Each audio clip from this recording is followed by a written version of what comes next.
po jako akawuwo ntiyatidde gundi yatidde muliro guliki oguli mugundu oguli mupate okuzaayo empapula z'okwewandiisa mu bagala okukiikirira bannakibiina kya FDC mu disitulikiti y'e Kasese kwatuse kuggwako nga bannakibiina kino Kayingo okuli Winfred Kiza eyaliko akulira oludda oluwabula gavumenti mu paalamenti wamu n'omubaka Robert Centenary tebalabiseeko okuzaayo empapula zaabwe. So the Electoral Commission officers waited for them to return the nomination forms as it is required that by 5 they should have been here. Our duty to serve them with the nomination forms which were not returned by yesterday. I don't know. The onus is on them. I cannot explain.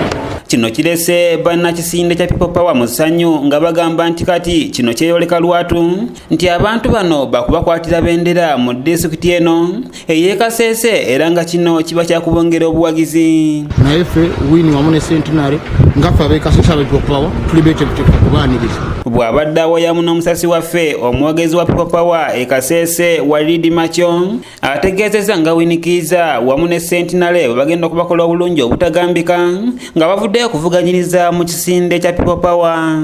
Kubanga Centenary ne Winnie abantu bavumu nnyo ate tugambe be bakulembeze okusobola okwetaaga nga ffe wano Kasese. Omanyi Omuganda yagamba nti ennyanja bw'etabuka nawe okyusa envuba. Kitegeeza waliwo ensonga batasobodde okubeera nga bakwataganazo bulungi nga office kubanga tukimanyi sometimes ekintu bwe kiba kigenda okuggwawo oba either nga mulimu akatabanguko ezo embeera ziri. Ssentebe w'ekibiina kya FDC Kasese Saulo Mate naye agamba nti tamanyi nsonga eri mabega wa kikolwa ky'abantu bano kubanga naye olumu bimusukka okutegeera.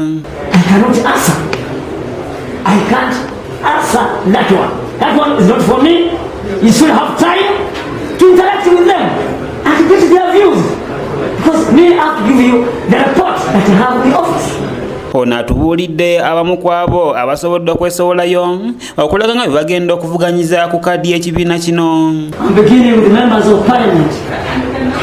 So far, with the Mkonzo West, we have Mr. Benon Zake.